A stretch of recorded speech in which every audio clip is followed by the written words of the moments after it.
오직 여호와를 앙망하는 자는 새 힘을 얻으리니 독수리가 날개 치며 올라감 같을 것이요 다른 박질하여도 곤비하지 아니하겠고 걸어가도 피곤하지 아니하리로다. 아멘. 하나님을 예배합니다. 이 시간도 부족한 저희들을 불러주셔서 감사합니다. 예배를 통하여 우리 하나님 영광을 받으시옵소서. 예배 가운데 임재하시는 성령께서 예배를 주장해 주시기를 소망하오며 존귀하신 예수 그리스도의 이름으로 기도하옵나이다. 아멘. 찬송가 331장입니다.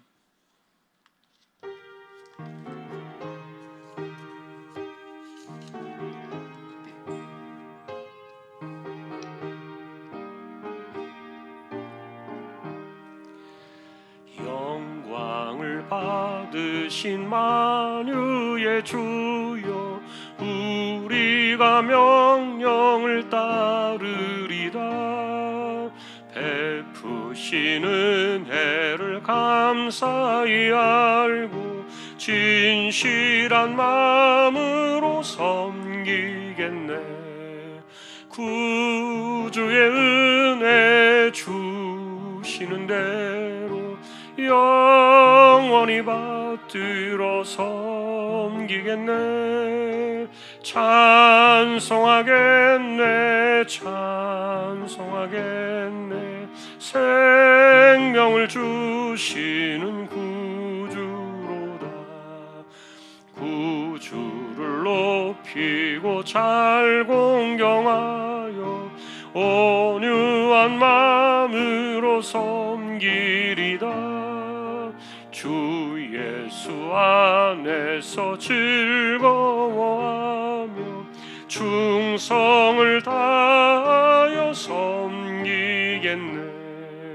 구주의 은혜 주시는 대로 영원히 받들어 섬기겠네. 찬송하겠네 찬송하겠네. 생명을 주시는 구주로다. 예수를 믿고서 늘 사랑하여 참 기쁜 마음으로 섬기리다. 온 마음을 드리고 늘 순종하며 구주를 영원히 섬기겠네. 구주의 은혜 주시는 대로 영원히 받들어 섬기겠네. 찬송하겠네 찬송하겠네. 생명을 주시는 구주로다. 김은희 집사님 기도하시겠습니다.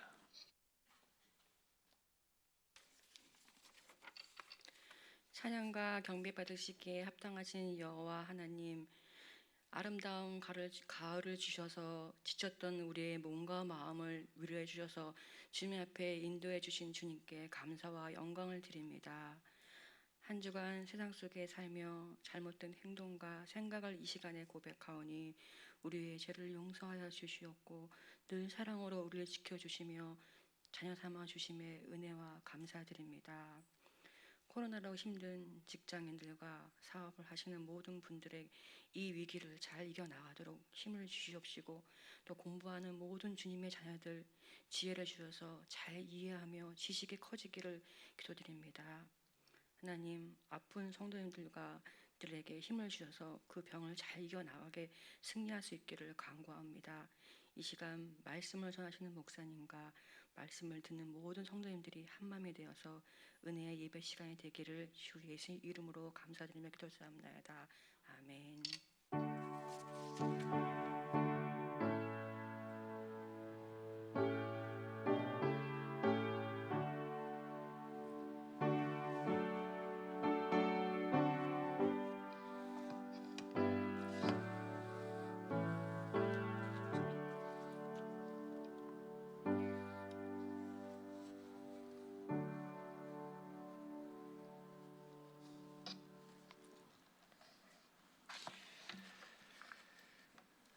하나님 말씀 사사기 오늘은 21장이 되겠습니다.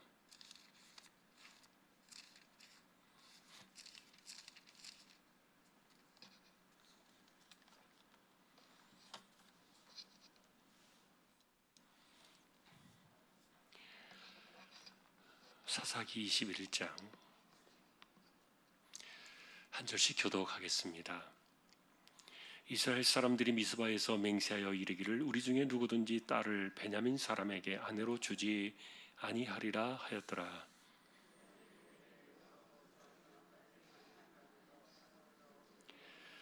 이르되 이스라엘의 하나님 여호와여 어찌하여 이스라엘에 이런 일이 생겨서 오늘 이스라엘 중에 한 지파가 없어지게 하시나이까 하더니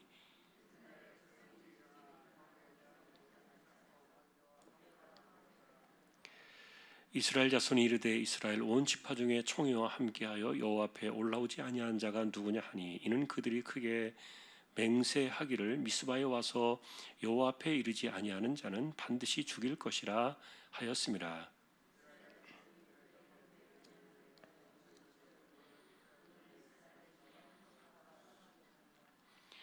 그 남은 자들에게 우리가 어떻게 하면 아내를 얻게 하리요? 우리가 전에 여호와로 맹세하여 우리의 딸을 그들의 아내로 주지 아니하리라 하였더라.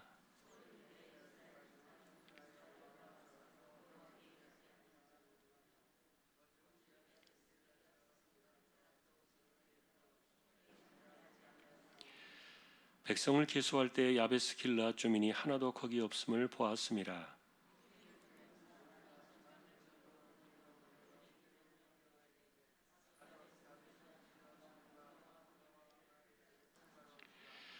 너희가 행할 일은 모든 남자 및 남자와 잔 여자를 진멸하여 바칠 것이니라 하였더라.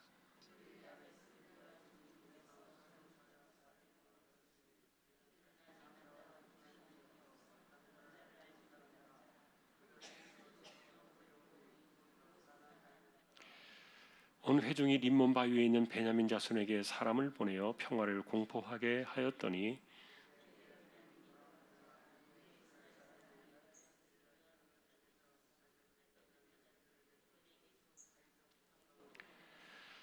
백성들이 베냐민을 위하여 뉘우쳤으니 이는 여호와께서 이스라엘 지파들 중에 한 지파가 빠지게 하셨음이었더라.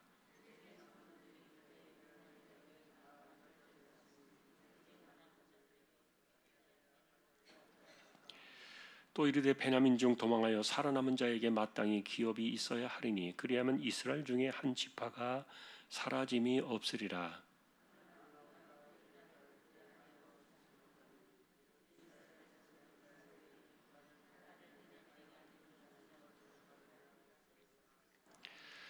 또 이르되 보라 베델 북쪽 르보나 남쪽 베델에서 세겜으로 올라가는 큰 길 동쪽 실로에 매년 여호와의 명절이 있도다 하고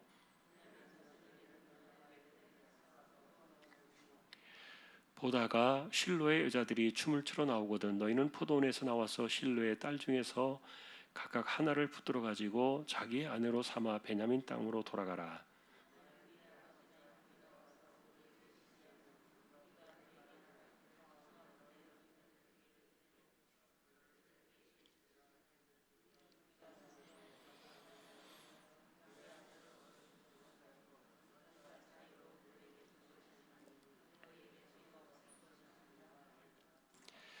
베냐민 자손이 그같이 행하여 춤추는 여자들 중에서 자기들의 숫자대로 붙들어 아내로 삼아 자기 기업에 돌아가서 성읍들을 건축하고 거기에 거주하였더라.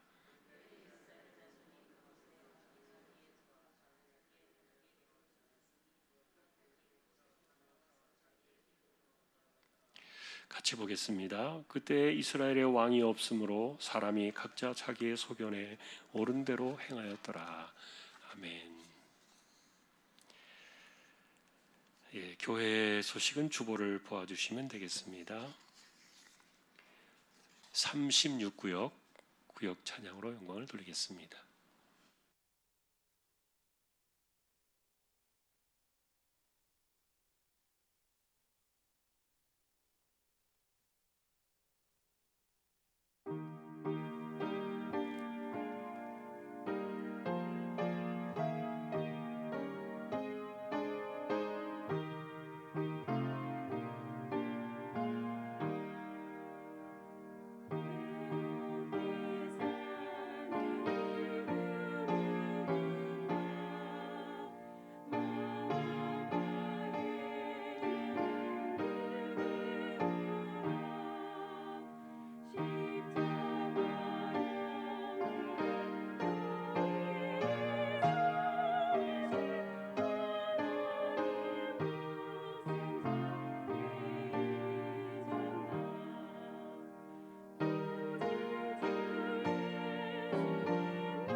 아멘. 하나님 감사합니다. 36구역을 기억해 주시고 함께하지 못한 구역의 식구들 하나님 붙들어 주시며 권고해 주시기를 원합니다. 이 시간도 말씀을 상고합니다. 부족한 종과 저희 모두를 말씀으로 붙들어 주십시오. 존귀하신 예수님의 이름으로 기도합니다. 아멘.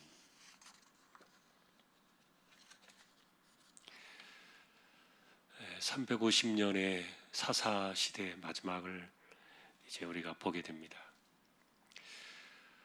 지난번 이제 앞부분에서 일어났었던 그 사건들의 마무리가 되겠는데, 그 사건은 베냐민 지파에 대한 그 처단이었지요. 레위인이 자신의 첩을 강제로 내주었다가 죽은 그 사람의 시신을 이렇게 12조각으로 내서 온 이스라엘에 보냈다가 그것을 이제 충동질을 했던 것이다 말씀을 드렸죠. 그거는 한 사람의 간사한 입에 놀아난 그 선동질에 총회 전체가 놀아났던 농락을 당한 그런 사건이에요. 이거는 이스라엘 전체가 왜 그랬는가에 대해서는 그들이 자신들을 판단하고 이렇게 분별할 수 있는 말씀이 없었다. 왜냐하면 하나님 말씀은 한번 주신 것은 바꾼 적이 없습니다. 글자 하나 바꾼 적이 없습니다. 그대로거든요. 그러니까 진리인데, 그래서 이 영원한 진리가 되시는 하나님 말씀을 가지고서 판단하고 분별하고 그래야 되는데, 이스라엘 백성들에게는 이미 그것이 사라진 지 오래죠. 뭐 어디까지 어디서부터 어떻게 고쳐야 될지를 알 수 없는 가운데 그들이 이렇게 떠내려와서 있다 보니까 전혀 분별이 안 된 겁니다. 왜 그들이 그래야만 했는가에 대해서 정확한 원인을 따져보지 않았고, 그래서 이 정말 이 못된 레위인은 나라 전체를 드셔서 이렇게 엉망진창으로 만들어 놓고는 혼자 싹 빠져버린 거예요. 어디로 숨어 들어갔는지 알 수가 없어요. 그래서 우리는 이제 이런 전쟁의 사건들을 바라보면서 참 이렇게 영적으로 분별력을 잃어버리면은 이 공동체 자체가 얼마나 이렇게 미련한 짓을 행할 수 있는가. 그런데 그 자체, 그 명분들은 다 뭡니까? 율법을 위한다는 거예요. 그리고 죄를 끊어버리자는 거예요. 그래서 베냐민의 그 동성애의 죄를 끊어내기 위해서 그들을 진멸시켜야 되고, 그러다 보니까 그들이 한 가지 더 덧붙인 게 뭡니까? 맹세를 두 가지를 했는데, 첫 번째 맹세는 베냐민 지파 사람들의 딸들을 아내로 주지 말자는 거예요. 우리식으로 말하면 뭡니까? 사돈 관계 맺지 말자. 근데 여러분, 이 맹세가 이제 어쨌든 이 자충수가 되어가지고 덫으로 돌아오잖아요. 그런데 이 맹세도 이게 얼마나 웃긴 이야기입니까? 왜냐하면은 실제로 하나님께서 처음부터 가나안 땅에 들어갈 때 하지 마라 하셨던 것 가운데 하나가 뭡니까? 가나안 사람들과 섞이지 마라. 그들의 딸을 데려오지도 말고 너희들의 딸을 내주지도 마라. 이게 얼마나 귀에 딱지가 붙도록 하나님께서 모세를 통해서 말씀하셨는지 몰라요. 그런데 그런 내용들은 싹 지워버린 거예요. 300년의 역사 속에서 자기들이 그렇게 했던 것은 싹 지워버리고, 이제 어쨌든 그들에게는 피해가 안 가니까, 자신들에게는 피해가 안 가니까 이제 와서 하나님을 위하는 척 딱 맹세하기를, 이렇게 동성애에 파묻혀 있는 이 베냐민 사람들에게 우리가 사돈관계 맺지 않겠다. 그들의 죄와 우리와는 다르다. 이렇게 마치 자기들은 깨끗한 것처럼 이렇게 딱 그 끊어버리는 맹세를 했던 거죠. 자, 그래서 우리는 이게 소견이라는 겁니다. 소견이 뭐예요? 자기 마음대로 하나님을 해석하는 거예요. 그리고 자기 마음대로 하나님을 생각하고 전혀 하나님의 뜻과 하나님의 말씀은 전혀 상관이 없어요. 그런데 자기들이 다 갖다가 하면서 하나님의 이름만 갖다 붙이는 거예요. 누가 맹세하라 그랬습니까? 그런데 여러분, 예수님께서도 우리가 마태복음에 와서 보면 알지만 맹세하라고 가르치신 적이 있습니까? 예수님께서도 절대 하지 마라 그랬어요. 그런데 하지도 못할 이 맹세를 해가지고 이렇게 엉망으로 만들어 놓고 이것을 전부 하나님께 뒤집어 씌우는 거예요.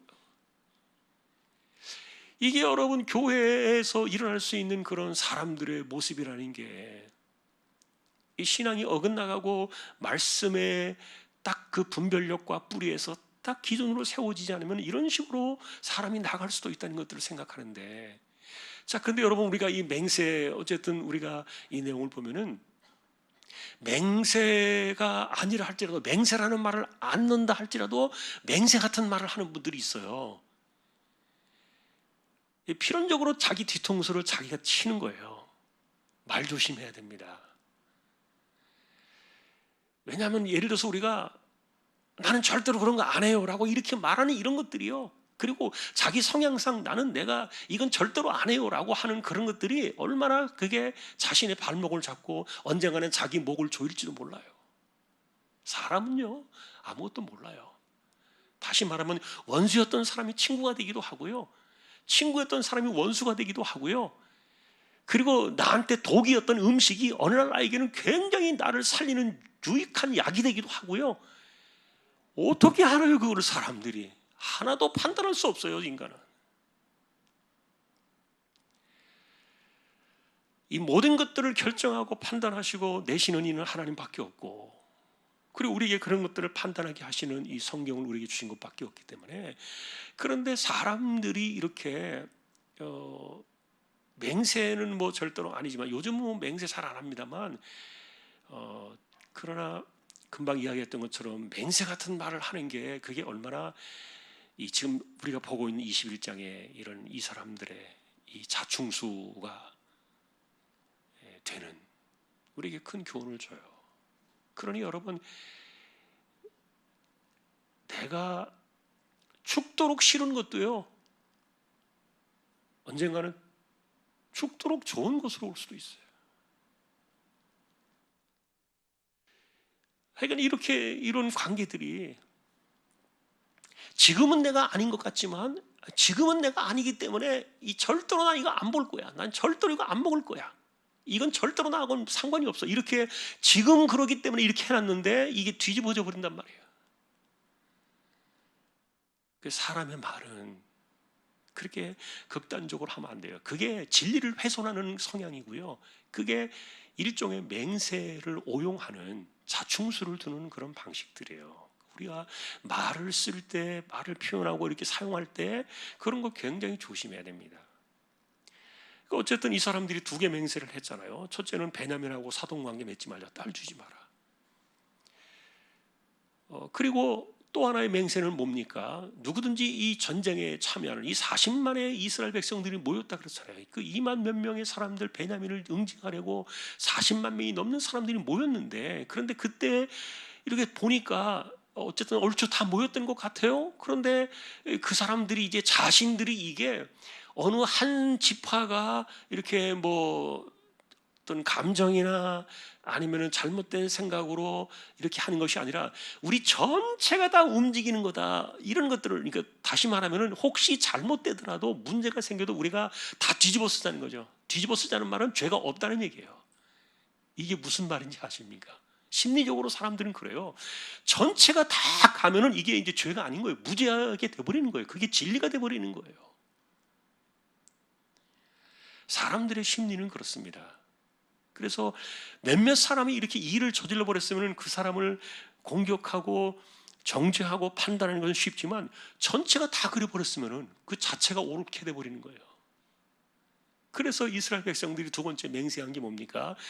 이게 잘못됐냐, 그러냐, 틀리냐를 떠나서 전체가 다 옳다는 쪽으로 가려고, 이게 소견이죠. 그러니까 그걸 하기 위해서 딱 맹세를 두 번째 건 게 뭐예요? 누구든지 여기 오지 않은 사람들은 죽인다, 이렇게 맹세를 걸었던 거예요. 윤리적으로나 신앙적으로는 하나도 맞지 않아요. 이런 부분들은 이제, 그래서 우리가 지금 이런 부분들의 그 내면의 모습을 보는 겁니다. 사람들이 잘못이냐 아니냐, 혹시라도 잘못될 수 있는 가능성이 있을 때 전체가 한꺼번에 싹대로 몰려가면 그게 이제 그냥 덮어져 가니까. 이런 심리가요 지금도 굉장히 많아요. 이 세상에서 이런 일들이 일어나고 있고요, 정치판에서도 이런 일들이 많이 일어나고 있고요, 그리고 그 많이 모여 있는 교회에서도 마찬가지로 그럴 수 있어요. 때로 다 몰려가가지고 거기에 다 예를 들어서 동의해버리면 그게 진리가 되는 게 아니에요. 그런데 우리가 이 전쟁을 끝내는 모습을 보면서 하지도 않아야 될 짓까지 했어요. 그건 뭐냐면은 그냥 그 전쟁에 나선 사람들만 치리해서 딱 그 따끔하게 그 죄에 대한 이런 것들을 정확하게 해줬으면 되는데, 그런데 아무 죄가 없는 그 성읍까지 쳐들어가 가지고는 그 부녀자들까지 다 죽이고 불태우고 했던 거예요. 이게 한번 사람들이 이 칼춤을 추니까 이 피바람을 부는 이런 것들이요, 사람이 정신이 뒤집어지는 거예요. 눈이 뒤집어지는 거예요. 사람을 쉽게 죽이기 시작하면요, 이게 제정신이 돌아와야만 이게 이제 멈추어지지. 그러니까 이 제정신이 아닌 거예요. 미친 눈을 가지고서 사람들을 베냐민을 치는데 이렇게 치는 거예요. 그래서 우리가 마지막 보면은 48절에 21장 오기 전에 20장 마지막 48절에 보니까 베냐민 남은 자손에게로 들이닥쳤어요. 그래가지고 온 성읍 가축 만나는 자 다 칼날로 치고 닥치는 성읍 모두 다 불살라 버렸다 이랬어요. 그러니 그 인간의 감정이 이게 한번 이렇게 확 솟구치니까, 이것도 이 악한 감정, 나쁜 감정들이 막 솟구칠 때 이걸 누가 통제를 합니까? 누가 이것을 누구러뜨립니까? 이제 더 이상 이제 칼날이 나갈 데가 없는 거예요. 더 이상 피 흘릴 데가 없는 거예요. 그러고 나서 딱 제정신이 돌아오고 나니까 아이고 이제 큰일 났다. 그제서 이제 후회가 돌아오는 거예요.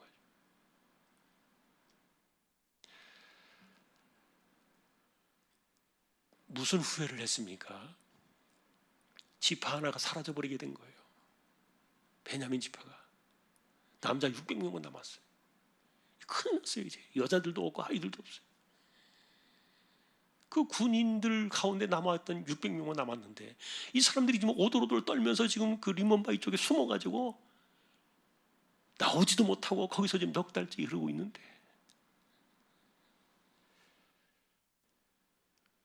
그 제정신이 나서 이제 돌아보니까 다 형제들이잖아요. 12지파 언약 백성들이잖아요. 자기 백성들을 그렇게 무참하게 쳤던 거예요. 자, 그런데 우리가 여러분 6절에 가서 보시면, 5절에 가서 보시면, 6절이네요. 베냐민을 향하여 뉘우쳤다. 이스라엘 중에 한 지파가 끊어졌다. 이렇게 이야기하는데, 그런데 이걸 3절에 가서 보시면요, 먼저 무슨 이야기를 하냐면은 이스라엘의 하나님 여호와여 어찌하여 이스라엘에 이런 일이 생겨서, 이게 하나님이 하시라고 한 것도 아닌데 하여간 무슨 일이 생기고 나면 이제 사람들의 누군가에게 어쨌든 변명을 하고 원인을 돌려야 되잖아요. 근데 이게 하나님께로 향하고 있다는 게 너무 이게 정말 비극적인 거예요. 이것도 하나님을 믿고 하나님의 주권 아래 말씀 속에 살아가야 될 사람들이 그 탓을 하나님께로 하고 있으니까. 여러분이 21장에 보시는 이 하나님 탓을 하는 이런 내용들은요, 다 이게 자기 소견 가운데 나온 거예요. 자기가 행해놓고서 보니까 잘못됐다는 게 발견됐거든요. 그러니까 이거 이제 하나님 탓을 하고, 그리고 이스라엘 전체가 여기 했던 거기 때문에 우리는 죄가 없다, 이런 식으로 집단으로 몰아가면은 그게 무죄하다는 이런 그 인간의 심리, 이런 잘못된 이런 것들이 작용을 했던 거죠. 자, 그래서 이제 이 잘못된 맹세 두 가지를 어쨌든 베냐민 지파 남자 600명을 그들을 통해서 다시 지파를 살려내려고 했던 이 방법이 뭐였습니까? 그 맹세를 맹세로 풀었던 거죠. 한 사람을 살리기 위해서 한 지파를 또 죽이는 거예요. 하나님 방식일 수 없는 건데 이게 무슨 내용입니까? 쫙 살펴보니까 이 40만 전쟁에 참여하지 않은 사람들 보니까 요단강 동편 쪽에 길르한 야베스 사람들이 있어요. 야베스 길라. 그 사람들은 요단강 동쪽의 사람들이에요. 그러니까 지금 이 요단강 안에 가나안 땅에서 이루어지고 있었던 일들이었기 때문에 사실은 거리도 멀어요. 그래서 이제 이 사람들은 아마도 자신들의 일과는 좀 무관하다고 생각을 했는지 어쨌든 참여를 안 하고 있었던 것이 발견이 됐어요. 그래서 그 야베스 길라 사람들이 맹세한 대로 참여하지 않은 사람들은 죽인다 그랬으니까 가서 죽여라. 아주 아무 준비가 되어 있지 않은 그 사람들을 12,000명의 칼을 들어가지고 그 사람을 보내가지고 전부 거기서 또 사람들을 죽인 거예요. 그것도 오직 결혼하지 않은 처녀들만 딱 400명 남겨놓고 다 죽여버린 거예요. 남자들, 그 부녀자들 다 죽인 거예요. 그래서 이 베냐민을 살리겠다고 또 이렇게 어쨌든 뭐 맹세라는 그 자신들의 이름으로 그것을 이렇게 야베스 길라앗에 쏟아 부으면서 일단은 거기서 여자 400명은 데리고 온 거예요. 그런데 그래도 200명이 부족하잖아요. 살아남은 베냐민 사람들이 600명이었으니까. 근데 200명을 또 어떻게 해결합니까? 자, 여러분들이 이 내용을 보시면 이제 내용을 보셨지만 이게 정말 웃긴 너무너무 이 기가 차는 허망한 웃음이 나올 수밖에 없는 그런 방식들을 이들이 쓰고 있는데 그게 뭡니까? 명절 때 실로에서 그 하나님 앞에서 이제 제사를 드리고 그러니까 우리식으로 말하면 예배를 드리고 이제 축제를 한단 말이에요. 이스라엘 백성들이 축제를 하면서 이제 여자들이 나와서 춤을 추고 그러는데 그 여자들이 춤을 추러 나오는 그 여자들 가운데 이 베냐민 사람들이 숨어 있다가 우리식으로 말하면 보쌈으로 그 여자들을 납치해가라는 거예요. 그래서 200명을 거기서 납치해가가지고 자기 아내로 삼으라는 거죠. 그런데 이제 이 사람들의 해석이 더 가관인 것은 뭐냐면은 그러면 자기 딸을 오늘날 갑자기 이 사람들이 훔쳐갔잖아요. 강제로 납치해갔잖아요. 훔쳐간 게 아니라 납치해가는 것이죠. 자기 딸을 납치해갔으면 그 아버지나 형제들이 이의를 제기할 수 있잖아요. 그런데 사람들이 몰려와가지고는 그들에게 말하는 거예요. 그냥 눈 감아주세요. 우리가 이제 베냐민을 살리려고 하니까 당신이 좀 희생해 주세요. 모른 척 해주세요. 그러면서 뭐라고 말했는가 하면은 베냐민에게는 딸을 줄 수 없다 그랬잖아요. 그러나 이거는 내가 자의로 준 게 아니라 그 사람들이 납치해 간 거니까 당신 죄는 없다. 이렇게 된 거예요. 이게 맞는 겁니까? 성경에서 이런 방식들이 남아있다는 것 자체가. 그래서 여러분들이 이렇게 보시면은요, 이게 사실 그들이 베냐민을 응징하기 위해서 일어났던 전쟁 그 사건 중에 하나는 그 레위인 그 여자 하나 때문에 일어난 사건이었거든요. 그 여자를 내놓은 이 레위인이 물론 이제 잘못했다는 것을 계속 지적을 했지만, 그러나 어떻게 이 여자를 이렇게 집단으로 죽일 정도로 능욕할 수 있느냐? 이거는 안 된다. 그러면서 예를 들면 여자들을 보호해야 된다, 딸들을 보호해야 된다, 아내를 보호해야 된다.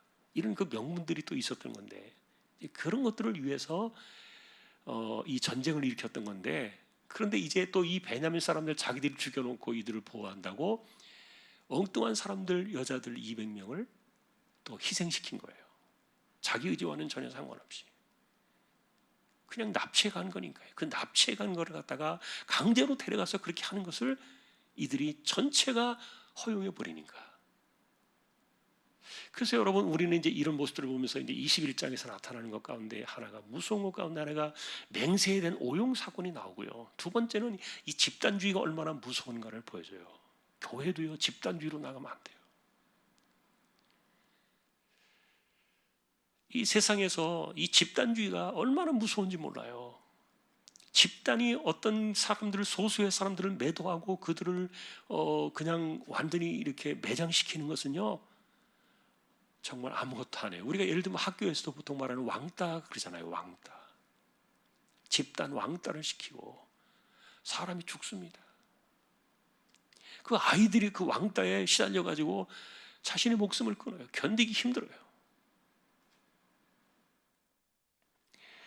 이 집단적인 이런 그 판단들이요, 우리가 성경을 보면서 사사기를 특히 통해서 바라볼 수 있는 것은 이 집단적인 결정과 이런 것들은 거의 진리하고 맞지 않을 수도 있어요. 상식선으로 할 수는 있는데 가장 좋은 것은 상식선이 맞습니다만, 어쨌든 이 집단이 잘못 결정하면은 얼마나 누군가에게 무참한 희생을 줄 수 있는가.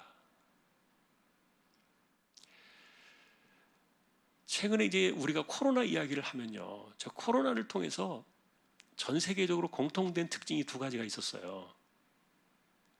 그게 뭐냐 하면은 제가 이제 기독교적인 관점에서 보는 겁니다. 코로나가 전 세계적으로 생기면서 첫 번째는 어쨌든 이 현상이 어느 한 지역에만 있는 것이 아니라 지구촌 전체에 코로나가 동시다발적으로 퍼졌잖아요. 그래서 똑같은 이슈 하나가 전 세계를 덮은 거예요. 코로나라는 그 이슈가 전 세계를 확 덮은 건데, 그러면서 죽은 사람도 있고 뭐 살아난 사람도 있고 백신을 맞아가지고 또 이렇게 보호가 되는 사람도 있고 뭐 이런 여러 가지 현상들이 생겼습니다만, 지금까지 역사 속에서 이 지구촌이 생겨난 이래로, 이 지구가 하나님께서 창조하신 이래로 이렇게 전 세계적으로 하나의 이슈로 세상이 덮어진 적은 한 번도 없어요. 거의 종말이에요 지금 코로나 이 사건은. 그래서 계시록에 나와 있는 마지막 종말 사건은요, 전 세계가 이렇게 하나로 움직여요. 동시다발적으로 이렇게 같이 가는 거예요, 하나로. 그래서 이런 것에 대한 전 세계가 움직여가는 이런 그 첫 번째 종말에 대한 학습 효과가 이 코로나다, 이렇게 해석이 되고요. 첫 번째, 그러니까 끝이 거의 왔다, 이렇게 보는 겁니다. 두 번째는 너나 할 것 없이, 그게 뭐 민주국가든 공산국가든 어디든지 간에 전 세계 권력을 쥔 사람들이요, 이번에 코로나를 통해서 자신들의 그 권력의 칼을 마음대로 흔들었어요. 이거는 미국도 그랬어요. 영국도 그랬어요. 지금 이제 그 사람들이 먼저 풀었지만 여전히 우리나라는 이 코로나를 무기로 해가지고 뭔가 권력을 쥔 사람들이 다 결정하잖아요. 그들의 결정이 뭐 사람을 죽이려 하는 것은 아니지만 어쨌든 전 세계적으로 권력을 쥔 사람들이 동시다발적으로 그들이 똑같은 한 마음을 가지고 마음대로 할 수 있다는 어떤 그런 안 좋은 학습 효과를 코로나 때문에 겪게 됐어요. 제가 왜 이런 이야기를 하냐면은 마지막 때에 나타나는 그 적그리스도 666으로 상징되어지고, 그 다음에 바다에서 땅에서 올라온 그 짐승이, 땅에서 올라온 짐승, 바다에서 올라온 짐승, 이런 것들이 다 이 마지막 시대에 나타나는 적그리스도의 그런 상징적인 표현들인데, 그들의 공통점이 뭐냐면 권력이거든요. 정치 권세거든요. 근데 그 정치 권력 아래 온 세계가 이렇게 하나로 다 모아드는 거예요. 그래서 이번에 나라는 이렇게 많이 흩어져 있지만, 전 세계의 이 나라들이 이렇게 많이 흩어져 있지만, 이 나라의 권력을 쥐고 있는 대통령들, 그 사람들만 딱 쳐가지고 고리로 딱 묶어가지고 누군가 하나로 딱 통제하면은 그냥 적그리스도가 오는 거예요. 666이 되는 거예요. 세상이 앞으로 그렇게 할 건데, 지금은 여러분 예를 들어서 우리가 나라가 다 다르고 정치 권력이 다르고 민족이 다르고 막 그런데 이게 어떻게 되느냐, 이렇게 되는데, 이번에 코로나 학습을 통해서 두 가지가 이제 나온 거예요. 정치 권력자들이 전 세계적으로 마음을 하나로 모아서 이렇게 권세를 행사할 수 있는 아주 안 좋은 학습 효과가 전 세계적으로 이번에 코로나를 통해서 딱 들어간 거예요. 그게 이제 마지막 시대에 가면서 그렇게 가니까 우리가 그런 흐름들을 보는데, 이 집단이라는 게 굉장히 무섭습니다. 집단이 잘 결정해 주면 좋지만, 우리가 결정한 거니까 맹세한 것이라 할지라도 딸 빼앗긴 아버지가 당신 자유로 딸 준 게 아니니까 죄가 아니야, 이게 말도 안 되는 겁니다. 죄냐 아니냐를 판단하고 결정하시는 건 하나님이신데, 자기들이 죄가 있다 없다 이렇게 막 해버리는 거예요. 이런 기준들이, 이런 애매한 기준들이, 이게 소견입니다. 자, 우리는 왕이라는 이 표현을 제가 사사기를 끝말에 오면서 정리하기를, 이 왕은 실제로 사사기가 이렇게 그 풍자식으로 풍자하듯이 왕이 없다고 말하는 것은 실제로 다윗이나 솔로몬이나 히스기야나 뭐 우시야나 이런 그 사람들의 눈에 보이는 왕들을 이야기하는 것도 있지만, 그러나 여기에는 진짜 이 가나안 땅에 진정한 왕이신 하나님이 없다. 그래서 그 왕이신 하나님이 없기 때문에, 그 왕이신 하나님이 없으니까 그 하나님의 이름만을 가져다가 자기들이 마음대로 해버린 게 이게 소견 아닙니까? 하나님이 계시지 않는, 하나님은요 한 번도 이들의 맹세 속에 들어오신 적도 없고요, 베냐민을 그렇게 치라고 하신 적도 없고요, 마지막에 물론 이제 전쟁터에서 세 번째 날에는 그들에게 허락을 하시고 이제 승리를 이야기하시긴 했습니다만, 그러나 이런 가운데서도 어쨌든 자기들끼리 만들고 자기들끼리 하나님 뜻이라고 가져오고, 이 일은 자기들이 만들어 놓고 맹세는 또 자기들이 해놓고, 이게 또 문제가 생기니까 그 맹세를 또 풀기 위해서 누군가를 또 희생시키고, 정당한 답은 하나도 없어요. 하나님 뜻대로 하지 않으면 모든 것이 다 돌려막기 하고 메꿔치기 하고 막 이렇게 하는 것들이 이게 안 되는 거죠. 하나님께서는 뭔가 하나를 이루시기 위해서 애매한 사람을 억울하게 희생시키는 거 하나님 뜻 아니에요. 절대로 그런 일이 일어나서는 안 되겠죠. 그런데 한 개인의 입장에서 볼 때는요, 이렇게 집단이 뭔가를 결정해서 들고 나오면은 어려운 거예요. 거기 예를 들어서 딸 200명 뺏겼잖아요, 실로에서. 딸을 뺏긴 아버지가 이게 무슨 율법이냐, 이게 무슨 하나님의 법이냐, 어디 세상에 이런 법이 있느냐, 아무리 들고 나서 촛불 들고 뭐 시위를 하고 소용이 없어요. 칼을 진 집단이 이렇게 몰아가 버리면은 아무런 힘도 쓸 수 없는 개인의 어떤 판단과 이런 것들이 중요하잖아요. 그래서 우리가 이 집단주의를 생각할 때 여러분, 그래서 나라와 국가를 위해서 기도하라, 위정자들을 위해서 기도하라는 것이 그런 거예요. 나쁜 마음을 먹으면요, 얼마든지 사람들을 희생시키고 얼마든지 사람들을 이렇게 잘못된 곳으로 끌어갈 수도 있는 거예요.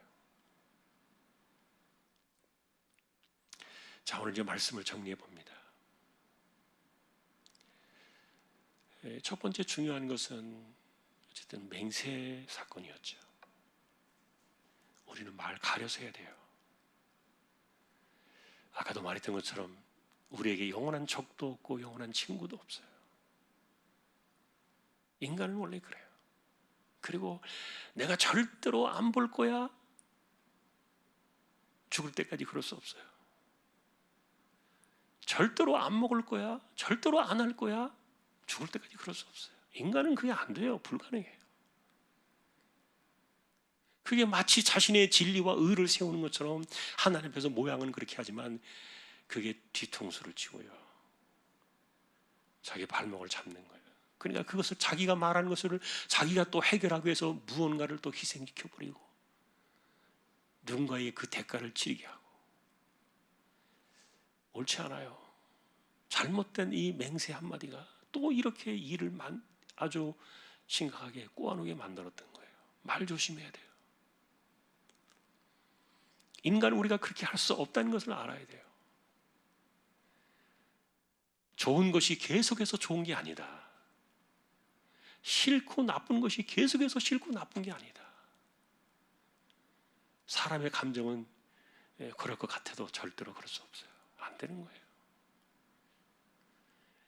그러니 맹세라는 단어를 쓰지 않아도 맹세 같은 말을 하지 말라는 거예요. 맹세 같은 말, 그게 발목을 잡는다. 또 하나는 이 집단주의를 우리가 보는 거예요. 집단주의가 위험하다.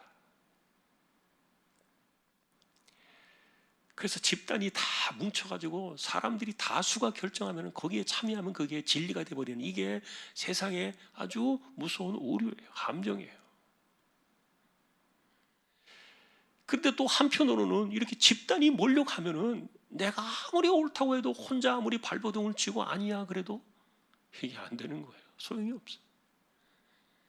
자기 혼자 그 집단을 어떻게 상대를 해요? 그래서 우리는 기도를 드리는 거죠. 집단을 위해서 기도하라. 온갖 어쨌든 세력을 가지고 칼을 쥐고 있는 사람들이 그래서 여러분, 우리가 뭐 지도자를 세우고 뽑는 거 이런 거 얼마나 중요합니까? 대통령을 뽑고 시장을 선거하고 시의원을 뽑고 국회의원을 뽑고 이런 것들이 얼마나 중요한지 몰라요. 사실 여러분, 이 정치라는 게 우리가 위험한 게 집단주의를 생각할 때 그러지 않습니까? 개인으로는 참 좋아요. 정당을 떠나서 우리는 그래서 저는 생각할 때 우리가 뭐 정당 뭐 생각하느냐, 무슨 당 뭐 생각하느냐, 이렇게 그거 말고 그냥 그 사람이 올바른가, 정말 능력 있는가, 깨끗한가, 그 사람만 보고 찍자, 이제 예를 들어서 이런 생각을 했는데, 근데 지금 우리가 갈수록 여러분들이 보시면 알겠지만 정치나 이런 거는 권력이 주어지는 것은 개인 한 사람이 잘한다고 해서 되는 게 아니에요. 집단으로 가요. 당의 이름으로 가요. 이게 뭐라 그럽니까? 당의 방침이라는 것으로 가는 거예요. 혼자 발버둥 쳐봐야 소용이 없어요. 그러니까 그 당이라는 그 사람들이, 그 정당 정치가 예를 들어서 뭘, 권력을 추구하는 사람들이 뭘 추구하고 뭘 생각하느냐를 판단하면서 그것을 우리가 결정해야 되지, 사람 하나, 이 사람이 좋으니까, 정당과는 상관, 내가 저 정당은 싫어도 이 사람이 좋으니까 내가 뽑아주겠다, 이게 아니더라고요. 갈수록 세상은 종말로 갈수록 집단주의로 가요. 지금 우리나라도 그렇게 가고 있잖아요. 미국도 그래요. 민주주의 같은 극도로 발달한 그런 나라도 집단으로 가고 있잖아요. 그래서 여러분, 집단주의에 대한 이 함정에 우리가 빠지지 않기 위해서 기도하고요. 우리가 이제 그런 것들을 봅니다. 어쨌든 진리는 하나님 한 분밖에 없습니다. 그리고 우리는 이 세상을 판단할 때 성경을 가지고 판단합니다. 성경이 무너져 버리면, 하나님의 통치하심과 하나님에 대한 이 경외함이 없으면 다 소견이 나와요. 그런데 그 소견이 전부 뭡니까? 하나님의 이름을 갖다 붙여놓기 때문에 그게 다 신앙인 것처럼 옷을 쌓이고 있는 거예요. 지난주에 여러분들이 이제 우리가 마태복음 7장 말씀을 우리가 보셨잖아요. 우리 함께 그 말씀을 봤는데, 그때 나온 것 가운데 주여 주여 하는 자마다, 주여 주여 하는 자마다 다 총개될 게 아니다. 그런데 이렇게 이야기했는데, 그런데 이렇게 내가 너 알지 못한다, 불법을 행하는 자들아 내게서 떠나가라, 이렇게 말한 사람들의 공통적인 반응이 뭡니까? 우리가, 이렇게 말해요. 우리가 주의 이름으로 귀신을 쫓아내고 선지자 노릇하고 권능을 행하지 않았습니까? 우리가, 이렇게 말하는 거예요. 하나님이 언제 그거 하라 그러셨나요? 하라 그랬나요? 그런데 어쨌든 사람들의 생각 속에는요, 하나님의 뜻보다도 뭔가 그것을 행하면은 자신들의 그 믿음이 이렇게 더 커 보이고, 또 어쩌면 뭐 상급이 더 커 보이고, 그리고 그런 것들이 남들보다는 좀 더 이렇게 높은 자리에 있는 것처럼 보여지니까 인간적으로 자꾸 뭔가를 하려고 하는 이런 것들이, 이게 주님의 손만을 붙잡고 정말 무릎을 꿇고 나는 죄인입니다, 오직 주님의 은혜와 손이 필요합니다, 이런 것들을 다 끊어내버리는 거예요. 많이 하니까, 일들을 많이 하고 뭔가 행사를 많이 하고 그러니까 우리가 이만큼 했는데 라고 이렇게 말하는 거예요. 이게 다 소견이에요. 이런 것도. 내가 너를 도무지 알지 못한다, 네게 아버지 뜻과 무슨 상관이 있느냐, 이렇게 예수님 말씀하시니까 얼마나 무서워요.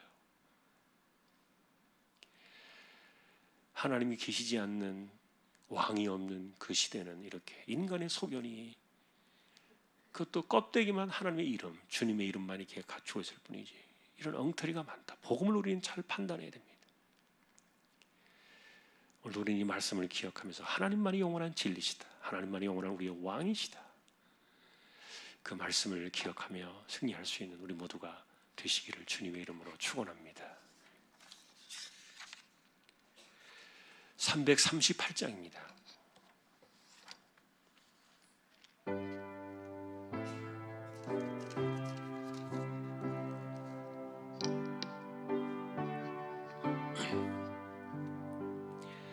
내 주를 가까이 하게 함은 십자가 짐 같은 고생이나 내 일생 소원은 늘 찬송하면서 주께 더 나아가기 원합니다. 내 고생하는 건 옛 야곱이 돌베개 베고 잠 갔습니다. 꿈에도 소원이 늘 찬송하면서 주께 더 나아가기 원합니다. 천성에 가는 길 험하여도 생명길 되나니 은혜로다. 천사 날 부르니 늘 찬송하면서 주께 더 나아가기 원합니다. 야곱이 잠 깨어 일어난 후 돌단을 쌓은 거 본받아서 숨질 때 되도록 늘 찬송하면서 주께 더 나아가기 원합니다. 아멘.